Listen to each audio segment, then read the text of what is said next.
বিসমিল্লাহির রহমানির রহিম। এই যে মশলা কষাচ্ছি, পেঁয়াজ মরিচ কষাচ্ছি, বড়ি দেবো। এই যে মাছটা আমার কাছে ভাজা হয়ে ওঠে না, মাছটা ভাজতে একটু হালকা, তরকারিগুলো দিয়ে দেবো। মাছ ভাজা কড়াইটা মনে হয় করেছিলাম না, মনে হয় সম্ভবত কাটানো ছিল না, ওই জন্য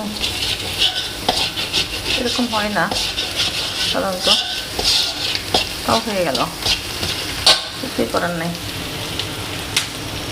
আমি অল্প একটু মাছের জিরে বাটা খাই, সামান্য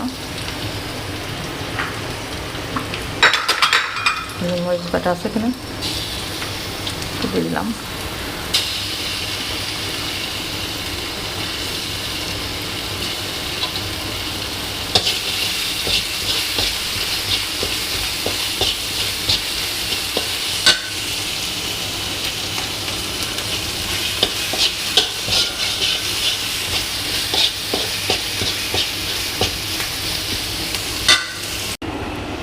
মশলা প্রায় কষানো হয়ে গেছে, মশলা পানি দিচ্ছি একবার, দিয়ে কষানো হয়ে গেছে, কষাচ্ছি।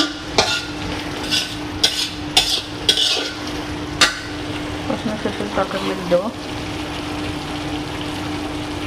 আপনার কি সিম পরে দেন?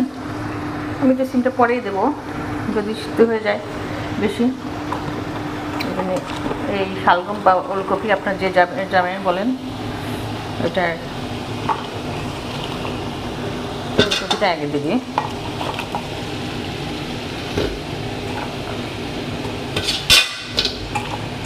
সিদ্ধ হতে একটু সময় লাগে, কিন্তু খেতে মজা। মুরগি দিয়ে রান্না করলেও মজা লাগে, বড় মাছ দিয়ে রান্না করলেও মজা লাগে, ছোটো মাছ দিয়ে আমি যদি এক পাটা দিয়ে রান্না করবো আমার ভালো লাগে। আর কেমন লাগে জানি না, এক একজনের মুখে এক রকম স্বাদ। আর সিমটা তো অনেক ভালো একটা সবজি। দেখুন এই যে সবজিগুলো দিয়ে দিয়েছি, এখন এটা একটু কষা নিয়ে মাছ দেবো, টমেটো দেবো।